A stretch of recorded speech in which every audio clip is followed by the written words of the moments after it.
Welcome to the creative community.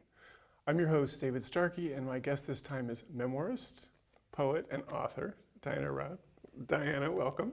Thank you, David, for having me. You know, it's great to have you. You've been on the show a number of times, and you are also intimately involved with the production of the show, so we appreciate that. We're going to kind of go back a little bit into your writing career, but we're going to focus mostly on your latest book. But you know, I'm always curious about how people get started in their writing careers. So what's the story of you and your passion for writing? Sure. I began writing quite young. I was probably 6 years old, and my parents sent me to sleepaway camp and cried all the way there. And they said, don't forget to write us. And they sent me with all kinds of stationery. And so I wrote lots of letters. That's when really my writing started, and I loved it. I loved putting it in the envelope and the stamp on in the old-fashioned way before email. And then when I was 10 years old, my parents were immigrants, and when I was 10 years old, my grandmother was looking after me when my parents were working in Brooklyn, New York. And one day I knocked on her door to ask if I could go swimming in my friend's pool, and she didn't answer. And it turns out she died, and I found her. And my mother, it was the 60s, and my mother, you know, was an English major, and she didn't know really how to deal with her own grief, and so she handed me a journal, actually a Kahil Gabon journal, and she said, why don't you write down your feelings, because I know you were really close to your grandma, and see what happens. So I spent many hours, and I had a little walk-in closet and with clothes hanging down and a little light on the top, you know, on the ceiling. And I would spend a lot of time writing with a green pen. I was obsessed with a green pen. And now I like purple pens. But I was writing all my feelings about my grandmother, writing letters to her. So I think my writing really started at a deep level at that point when I was writing to my grandmother, writing about my feelings and getting my grief on the page. I think that's when it all started.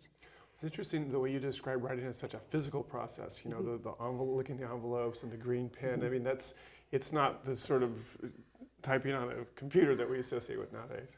Right, exactly. And it's funny because I have a lot of writer friends that live out of town that I've met at AWP, you know, the conference we've gone to as well.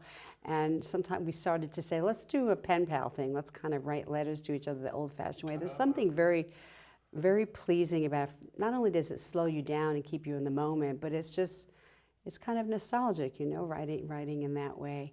But it's hard to maintain it because it definitely is easier writing an email.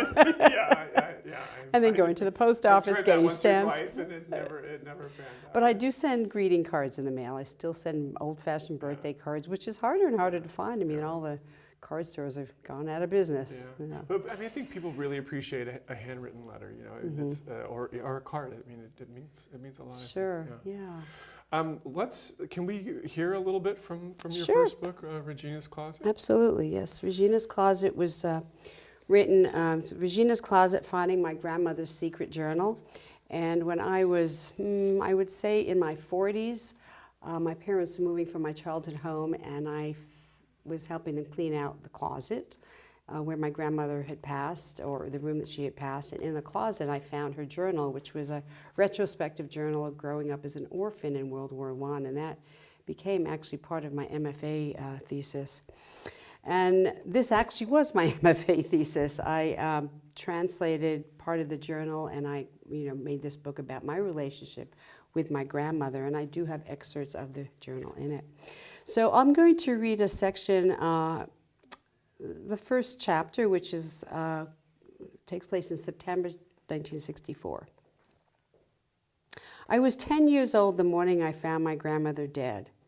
Our neighborhood in Queens was serene, while many residents were out of town celebrating the last of the 3-day weekend of the summer.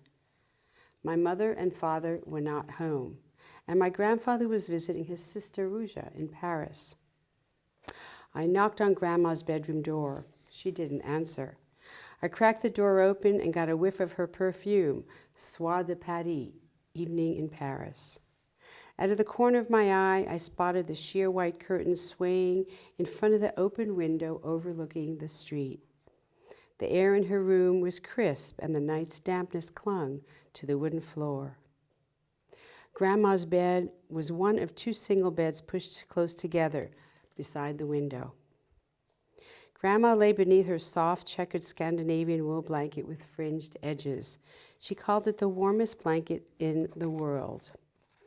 On her headboard rested a Graham Greene novel, The End of the Affair, a hairbrush, a box of Kleenex, and an open bottle of prescription pills. Grandma, I called softly from the doorway. Can I go to Cindy's? She didn't answer. I glanced at my new watch. It was already 10 o'clock in the morning. On most days, Grandma was the first one into the maroon and pink-tiled bathroom that all five of us shared. I walked inside to see if her toothbrush was wet. It was still dry from the night before, but her towel, slung sideways on the towel rack, was a bit damp. The toilet cover was down just the way she taught me to leave it. I didn't remember hearing the sound of the running water that morning, a sound often heard within the walls of an older home. In my fluffy blue slippers, I returned to Grandma's room and tiptoed around to Grandma's bed and repeated, Grandma, Grandma, can I please go swimming in Cindy's pool? Well, she never answered, and all I remember from that moment, and the rest of the chapter continues with me watching the ambulance take her away, which was, back then, you know, children take things in stride, but looking back as a writer, it really... Right, and you actually now, don't take it as much stride as you think don't, you are. Yeah, we right, don't, and yeah. now everyone talks about early trauma now, Right. which they never talked about Right. back then, so I've revisited that many Yeah. times. So there's some really specific details, like what's on her bedside table. Those are things that you remember. Those are things I remember, yes. So we talk a lot about in creative nonfiction. Where do we get to sort of expand a little bit? I mean, that's a really descriptive, vivid moment. I mean, do you feel confident that that's pretty much how it happened? I think so. I think what I was able to do is travel back in time to come up with that scene. Like, I also talk about a scene where she was growing up in Poland, where I wasn't in Poland, so I kind of put myself back by doing some research to see what it was like in Poland. So with that particular scene, I do remember that there was an empty bottle of pills. Of course, I didn't know that they were sleeping pills until years later. My mother told me. Right. So I had that creative fiction license to kind of insert sleeping Just pills. a small little bit. Yeah, I mean, it doesn't really change the story. It just kind of brings more dimension to it. Right, absolutely. Yeah. Well, and that, as you said, that's your MFA thesis, is also obviously a great way to sort of take all these feelings and deal with them. And so the next image I want to look at is your book, Healing with Words. And I feel like you are kind of healing yourself a little bit with words in that book, would you say? Yes, I do believe. I think that all my writing actually starts with often a place of grief or a loss of some sort. And so Healing with Words was the same. I journaled my breast cancer story, and I really never had any intention to dwell on it and to write about it, but I had a lot of friends that said, you can help other people going through similar experiences, you can help their families. So it took me a long time to write that book. I think it came out in 2010, and my first cancer experience was 2001, so it took me a long time just to pull it together. And I ended up making it what we call a self-help memoir, in that I told my story, and at the end of each chapter I had prompts for the reader to write their story. Yeah. So I've always kind of, I really do believe that getting our thoughts on the page helps us come to resolution about it, helps us heal. Right, and that idea of having prompts, I totally associate that with you. Like, whenever you would talk about something, here's a writing prompt. But I think that's you trying to say, hey, now your turn. What do you think about this? And I love that about your writing, and that it's always trying to invite other people to join in the process. Oh, thank you. Yeah, thank you so much for saying that, David. Yeah, I think I'm not really a navel gazer, and I'm very conscious when I'm writing about just telling my story. So And even in all my nonfiction essays, I try to come up with a universal truth that the reader, even if they haven't been through a death or a loss of some kind, a universal message that they can relate to and, like you say, possibly write about it. Yeah, and I think that's really interesting too, because when I think about the many conversations I've had with you over the years, I think of you as like kind of a snappy, sharp, maybe a little bit sharp tongue sometimes. But I know that like you have this huge heart that's really trying to sort of, reach out to other people. I think that's an interesting combination for a writer to have. I mean, probably most people have those sort of like kind of conflicting, pulling back and forth a little bit. Yeah, but I think as writers, we're just very interested in human experience in general. Whether we're a poet or a nonfiction writer or a fiction writer, we're just we have to have keen observation skills, and so yeah, I do try to pull my reader in. That's just kind of comes naturally to me. I was a nurse in my former life, so for a short time. So, and I taught, in-service education in a hospital of people who have had heart surgery. So, I've always tried to I want people to get something out of what they're reading. I guess it's I don't do it consciously, but thanks for mentioning that. I probably do it subconsciously. Yeah. But I think a good nurse is someone who, they care, they want things to be right for their patient, but they may also have a little bit, a funny side to go along with it too. And I think even if you weren't a nurse for a long time, I think you still kind of have that persona that you carry through.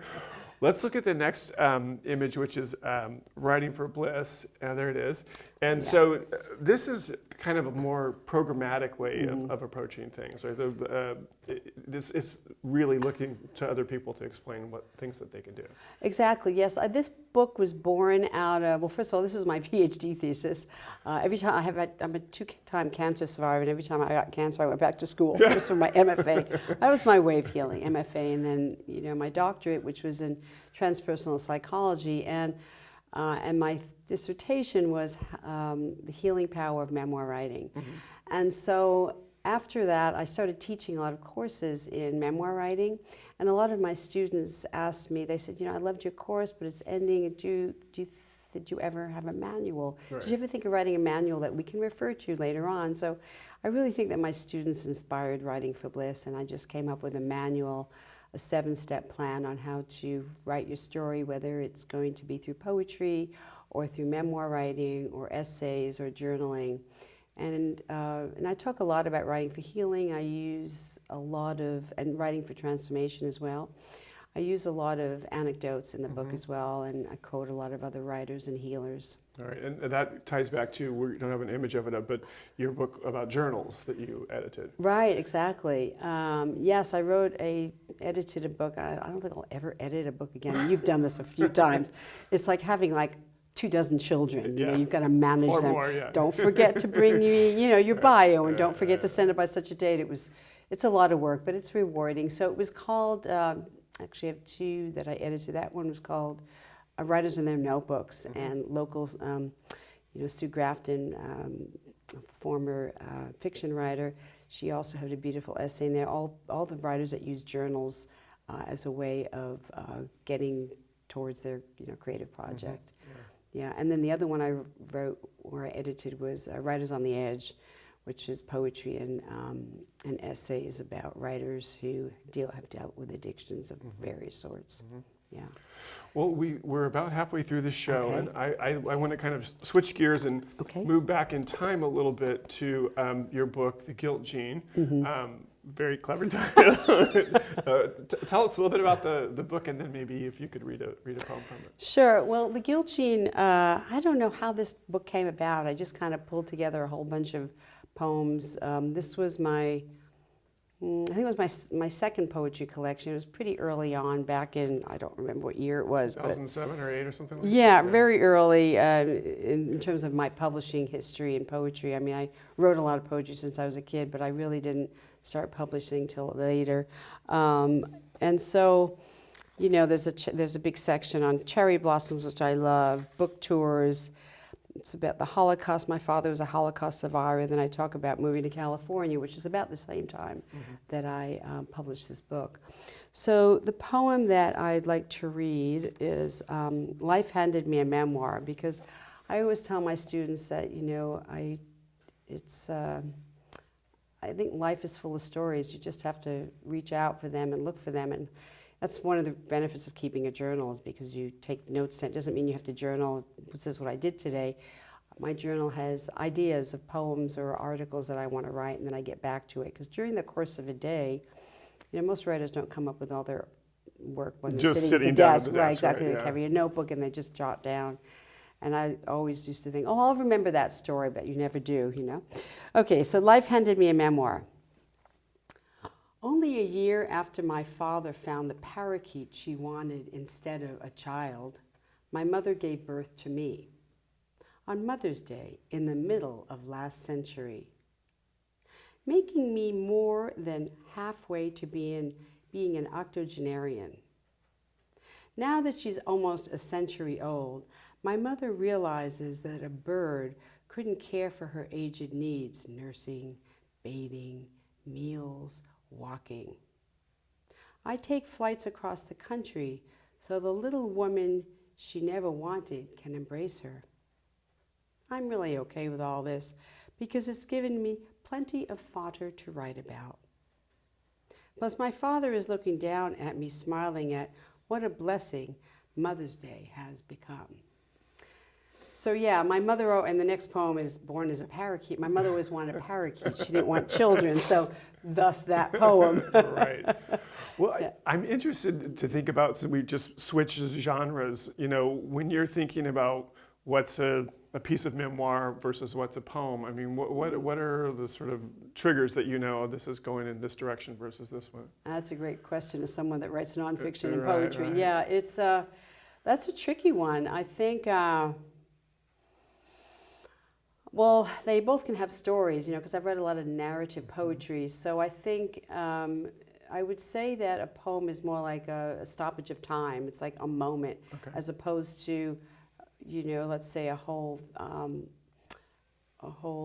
subject that you have to. There's a beginning, middle, and end. There's a beginning, and middle, and end to a poem, but it doesn't necessarily transcend time. It's just kind of, it's full of images, full of details, full of feelings.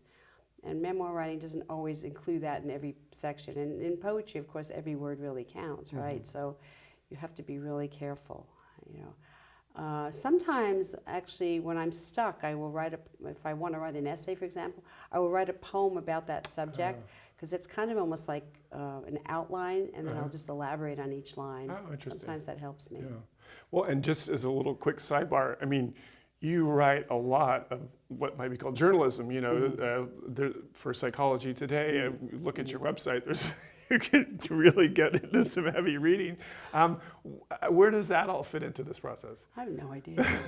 I have no idea. I did in college, my undergraduate, I majored in health administration, minored in journalism. Right. So I still do. I did some medical journalism before I went into nursing school. So I do have a lot of journalism background. And again, it's my teaching, my education towards patients, which, so that's kind of where it fits in. Yeah, typically you're telling someone who's facing a specific problem how to deal with it, right? Would you say that's kind of... Right, I try to give my perspective on that situation because I think, when we're dealing with certain issues, it's all about giving our perspective to help the person navigate their own journey. Right. It's not, and I think, when people are going through difficult times, I always say, try to get as many voices as possible.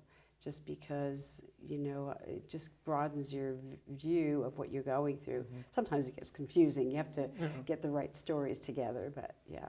Okay. Well, we've got about 10 minutes left. So let's... that was fast. Yeah, Okay. we're zipping along here. Let's go to An Imaginary Affair. Okay. I know this book well, having read it and listened to you read it, but our viewers don't know anything about it, so what's it about? Okay, so An Imaginary Affair, Poems Whispered to Neruda, are poems all about, they're all in response to poems written by Pablo Neruda, the Chilean poet. I love his poetry, I always have, and I read all his poetry, and I picked out certain poems that I really love that I want to respond to, kind of like mainly his love poems. And so it's interesting because in the book, I don't the publisher didn't want me to mention the name of the poem on the page with my poem. Right. So you have to look in the back at the Right. notes section to find it. But yeah, so basically they're poems in response to his. So now, are you imagining the persona writing your poems is having this imaginary affair with Pablo Neruda? Yes. Okay. Yeah, I am. Yeah, exactly. It's just an affair on paper, basically. I mean, he's gone. He right? is gone, yeah. Well, let's hear a few. Sure. Okay. So I'll read the opening poem, which actually was published in Spillview early on. It's called "My Heart Broke Loose with the Wind," and this poem is in response to Neruda's poem called "Poetry." On the pages of a Khalil Gibran journal, my voice was freed. The wind squalled through my brain, beaten down by words abusive. Such liberation possessed me wholly. His revelation bloomed. So unlike my mother's mutterings as she drifted in and out of madness.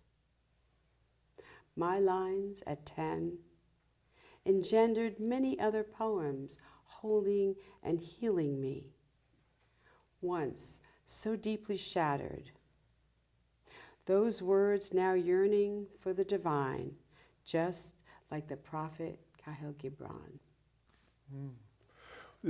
There's your mother again. Yeah, yeah, it's true, right? You know, and she's given you this gift of this journal that was so Yeah. important to you and really kind of started your career as a writer, and yet at the same time she's hovering in the background as this person who's really got to be difficult to deal with. Right, yeah.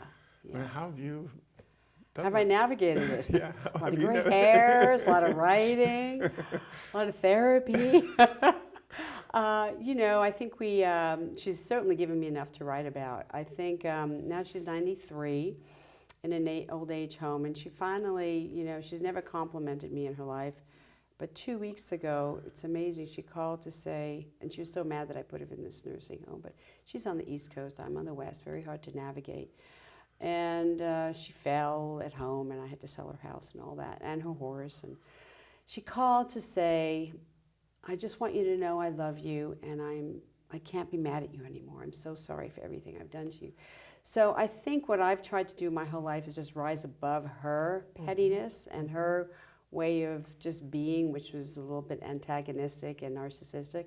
And I think very often in life, if we walk the high road, things come around. So I think she's getting dementia, and I think all kinds of, you know, new voices are emerging in her head. And And some this of was them a are positive yeah, one. a voice of kindness. Yes, Yeah. yeah, exactly, which was lovely, lovely. Let's hear another poem from An Imaginary Affair. Okay, I'm going to read his smile, actually your smile, which is dedicated to my son Josh. And this poem is in response to Neruda's poem, Your Laughter. Take my diamonds, bury my treasures, and burn all my books, but never, ever take away your smile. Don't take back the carnation you picked as a child, the baby food left on porcelain plates, or that golden light on everything on the day you were born, son. Your sadness, each day of it, pools into the lining of me, those many worlds on your brow and in your gaze's shadow. Let me tug them from you as you sleep, not far from this turbulent ocean. Such mystery and regret. I smile at you. You didn't smile back then, but you do now. I walk away glowing. We have less than 5 minutes, so let's go straight into another one so we can at least Okay, get one more. this is a nice poem to end on. Okay. It's called Please Don't Forget Me. I want you to know one thing. If there is ever a day when you begin to think about my place in this world, and if I could live without you, just stop in your tracks and look at the imprints your feet made in the sand, where you and I walk together, arm in arm, side by side, shoulder touching shoulder. You are ingrained in my brain like the kernel of sand that lies between the largest ocean in this world, where we inhabit two sides familiar yet foreign to one another. But in the end, I had to let you go, because when you love someone, that's what you do. Set them free to do what they need or want, and when they want to do it. Whether it's with you or without you, while keeping in mind, I will never, in my lifetime or yours, stop loving everything about you.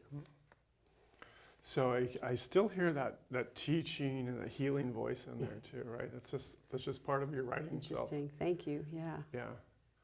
So we just have a few minutes left. You know, I'm always curious to have the guests sort of talk out to people who might be watching, are like, oh, I want to do what this person does. So for someone who wants to be a memoirist, a poet, a thought provoker, as your website has it, well, what advice would you give those folks?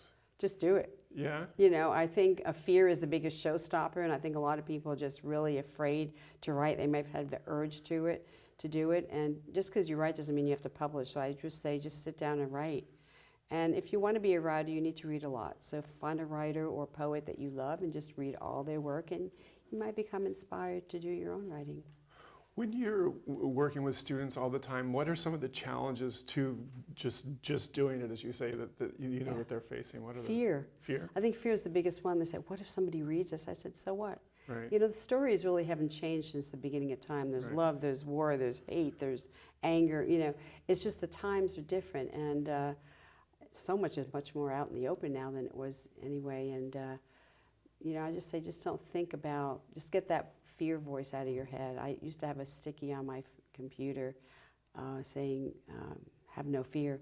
And we had a mutual friend that passed, Philip Deaver, who had coined this saying, what was it again? It was, oh, when it hurts, write harder, which is really great, because that's what we do. We try to get our pain out on the page as a way of helping us cope. Yeah, and I think you mentioned Phil's, you know, that's another thing that we do, is we make connections with other writers. You know, it's so important to be friends with people who are going through the same issues that you're going through. Definitely.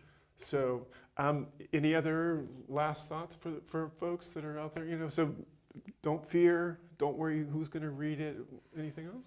Yeah, just do it. Just get down and do the writing, and enjoy the journey rather than thinking about the destination. A lot of students are like, oh, where do I get it published? Where do I send this? And to me, that's just, don't think about the destination. Just they're thinking of that way too early. Exactly. Yeah, that's a showstopper. Yeah. Yeah. Well, Diana, as always, it's been a great pleasure to talk to you. I do want to say, again, thank you so much for being one of the sponsors of this program and making sure that it happens. I really admire the fact that you're so generous with everything when it comes to other artists, other people in town. You know, you deserve my pleasure. A round of applause. Thank you so much for having this show also. Yeah, you've just been such a it's been a pleasure. Landmark in this whole community in the creative realm, and it's just 20 beautiful. Years, yeah. Is it already 20 years? Oh my goodness. Oh, we're getting so old, David. We Oh my God, get our canes out soon. Let's stop right there. We're gonna good time to stop. So the Creative Community is produced with a generous grant from the Diana and Simon Raab Foundation. It's shown on TVSB in Santa Barbara and CAPS TV in Ventura. I'm your host, David Starkey. We'll see you next